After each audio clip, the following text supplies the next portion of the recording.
75% of his corn crop is ruined. This is the future that Angel REYNE Flores faces. For more than 30 hours, heavy rains from Tropical Storm Agatha pounded down on these fields.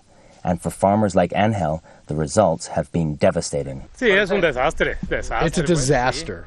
A disaster. The storm was really serious, even all the way up the mountain.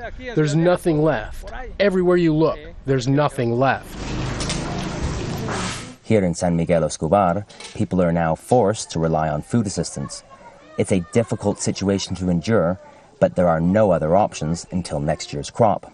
There are thousands of feeding centers like this one across Guatemala. The government says the country needs at least $750 million to get back on its feet. The director of the government food security program says Guatemala doesn't have the money needed to recover. And what's worse, she says, is that the hurricane season has yet to arrive.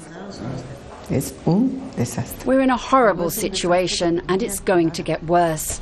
We know in a very short time we'll be hit by another storm, and we don't have the means or funding to deal with it.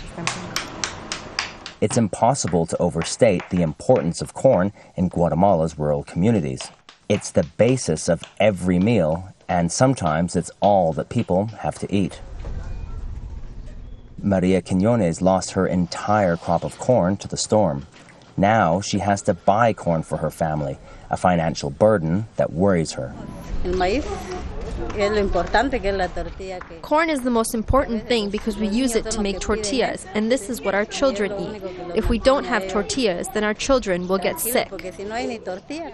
The weather over the coming months is going to be critical for Guatemalans. In a country with one of the highest rates of childhood malnutrition in the world, another storm like Agatha could mean a death sentence for the country's most vulnerable. David Mercer, Al Jazeera, San Miguel Escobar, Guatemala.